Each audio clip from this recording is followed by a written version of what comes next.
নমস্কার, সবাই কেমন আছেন? কলি ফুড কিচেনে সবাইকে স্বাগত জানাচ্ছি। আজ আমি বানাচ্ছি ব্রেড চপ। এটা কিন্তু শীতের দিনে খুব ভালো লাগে খেতে। তো চলো কিভাবে বানাবো সেটাই দেখা যাক। সবজির মধ্যে নিয়েছি মটরশুঁটি, কিছুটা পরিমাণ বিট আর পেঁয়াজ লঙ্কা কুচি, আর নিয়েছি সেদ্ধ আলু। এবার প্যাকেট থেকে ব্রেডগুলো বার করে নেব। আর এই যে ব্রেডটা সেটা লাস্টে থাকে, সেটা কিন্তু একদমই চলবে না। এবার সাইডগুলো সবটাই আমি কেটে নেব।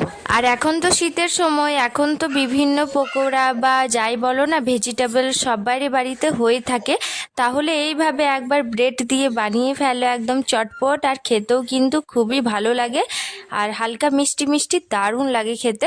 তো এখানে ননস্টিকের প্যানে আমি দিয়ে দিচ্ছি সর্ষের তেল, তার সাথে কালো জিরে, এটা হালকা ভেজে নেওয়ার পর এখানে দিচ্ছি পেঁয়াজ আর মটরশুঁটি, ওটাও ভালোভাবে ভেজে নেব। হালকা যখন ভেজে আসবে তারপর দিয়ে দেবো ওই যে বিটটা কেটে রেখেছিলাম, সেটা দিয়ে দেবো। এবার সমস্ত কিছু দেওয়ার পর এটা এবার ভেজে নেব। আর ভাজার পর হালকা জল দেব যাতে বিটটা মানে সেদ্ধ হয়ে যাক। তো 70% সেদ্ধ হয়ে যাওয়ার পর আমাদের রেডি হয়ে যাবে। ব্যাস, এটা 10 মিনিট এইভাবে ঢাকা দিয়ে রাখবো। তো হালকা সেদ্ধ হয়ে যাওয়ার পর এখানে আলু সেদ্ধ আমি আগে থেকেই করে রেখেছিলাম, তো সেটা দিয়ে আমি পুরো মানে আলুর পুর করে নেব। আর পুরোটাই রেড হয়ে গেছে।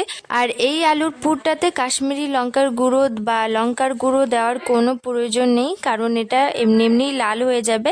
আর আগে আমি কাঁচা লঙ্কা কুচি দিয়েছি, সেই জন্য আমি লঙ্কার গুঁড়োটা দিলাম না। ভালোভাবে এটা ভেজে নেওয়ার পর আমাদের পুরটাও রেডি হয়ে গেছে। এখানে ব্রেডটা কেটে রেখেছিলাম, এটা একটু জল লাগবে, মানে জলটা ভিজিয়ে নেওয়ার পর এটা হাতের সাহায্যে ভালোভাবে চেপে নেব যাতে মানে পুরোটাই সফট হয়ে যাক। তারপর আলু পুরটা দিয়ে এটা আমি গোল করে নেব।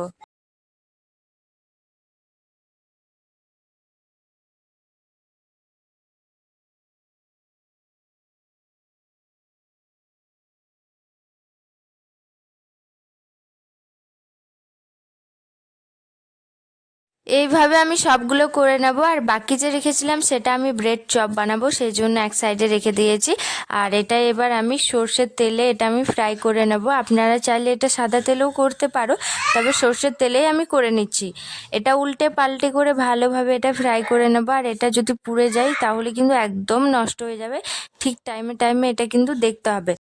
তাহলে সন্ধ্যের টাইমে এইভাবে বানিয়ে ফেলে, একদম চটপট ব্রেড চপ, খুবই ভালো লাগে খেতে আর সহজেই কিন্তু এটা হয়ে যায়, বেশি কঠিনও লাগে না। আর এটা কটা ব্রেড চপ করব, তার জন্য এই যে বেসনটা মাখানো হয়ে গেছে, এটা আবার এক এক করে ছেড়ে দেবো। আমাদের রেডি এই যে ব্রেড চপ। এই জিনিসটা না একটু মিষ্টি মিষ্টি লাগবে, কারণ কোটিংটা একদম ব্রেডের আছে, সেই জন্য।